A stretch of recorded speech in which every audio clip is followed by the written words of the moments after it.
Bitcoin is trading around $91,000. Now we have good news and we have bad news. The bad news is basically the Fed interest rate cut is not going to happen in December. This is something that we have been very much anticipating, right? When it comes to the crypto markets, risk on assets such as Bitcoin, gold, all that kind of stuff. And the main reason why is because basically they came out saying that we're not going to release any kind of like jobs reports, no kind of data.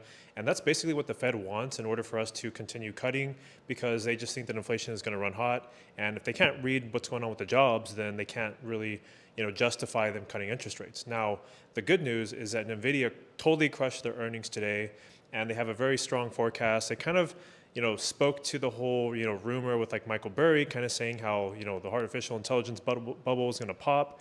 And pretty much the CEO of Nvidia put that to rest. And, basically they showed that they've been very strong. They're very profitable. They're sitting on like $60 billion of cash. And so naturally that's going to make the market very, very bullish, because obviously we know that artificial intelligence is going to be the future. And so that's going to have heavy implications on the whole tech space. And that's important to crypto because crypto basically trades like a tech stock, if you will. And I think that it just really goes to show that the economy, while it looks pretty bad, I think that the economy is going to be pretty strong when it comes to just the artificial intelligence kind of, buyers, the people that are looking for bullish outlooks on the market. And I think that obviously we have a lack of jobs reports, but with the whole Nvidia, obviously if Nvidia would have failed earnings, I think that the whole market cap of crypto probably would have gone down like 10%. And so, in a very important way, Nvidia kind of saved the whole sort of space, not even just with crypto, but also stocks. And I would anticipate that maybe there might be some, maybe some selling tomorrow, taking profits from institutions. But I do think that if, for whatever reason, if Nvidia has a very strong day tomorrow, I know the futures are up overnight, so that's pretty good. I think that we're going to have a really bullish outlook for crypto going forward. Obviously, if you're not new to the channel, you would know that I opened a long Solana and Ethereum position, basically because I think that we've been really exhausted when it comes to price action. This is like the fourth negative week in a row. And I'm not ready to make the call that we're going to go back to all-time highs, but I think at the very least we can expect some sort of relief rally. And really important key levels that I'm looking to basically monitor is if Bitcoin can somehow get above the 105 to 106 region, maybe like in the next week or so. I think that that's going to be very telling. I think if we can close up above that, flip that into support, I think that it's a really good chance that we can just go off to all-time highs and see what happens from there. Now, there's a lot of fear in the market, and rightfully so. I think that if you're somebody who subscribes to the whole 4-year Bitcoin cycle, then by all means, perhaps the cycle's over. Now, there's also other people that look for the 4-year liquidity cycle or the business cycle or overall macro cycles.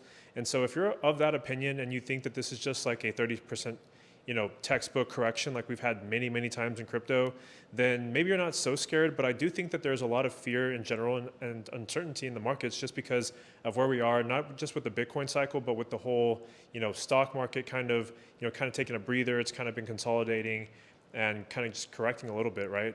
And not to mention that gold is also something that we never want to see just surge up like it has been, because that usually shows mistrust in the whole dollar and fiat system in general. And so I don't think that Bitcoin is as mature, as it should be, to the point where people are just throwing all their money and seeing, Bitcoin as a safe haven asset. Sorry. And so I do think that there's going to be a lot of caution going forward, and it's going to be really dependent on both data, macroeconomics, and just how the dollar in the US kind of, goes forward. It's going to be very telling for the price action of Bitcoin. Now, obviously Bitcoin also crashed below about $98,000 and sorry, not 98, 88. And that's a very structural level for me personally, because obviously we had a major CME gap around $92,000. And logically speaking, we just went right below that. It seemed like there was like no support. And the bigger area in my opinion, right, is the $85,000 level. And I think if Bitcoin were to lose that level for whatever reason, I think that we could easily go down and test the monthly, basically where the monthly is still bullish, which is around $75,000, which I've been calling for almost a month now at this point. And obviously with this whole Nvidia earnings, it has flipped the script a little bit, but I think it's a little bit too early to tell. And if you're subscribed and you turn on bell notifications, I will continue to update you guys. I've been kind of sharing what I've done along the way. My whole goal here is to help you guys make money and understand kind of what's going on in the crypto market, because I know a lot of people they're very, very stressed out, right? Or they're maybe new to the cycle and they've never really experienced a full 4-year cycle, or even a bear cycle, bear trend, whatever you want to call it. And so, yeah, I'm just here to kind of provide my input and let you know what I'm seeing in the markets. As always, if you have any questions, feel free to drop them in the comments. I'll be monitoring shortly. And as always, trade safe, guys. Bye.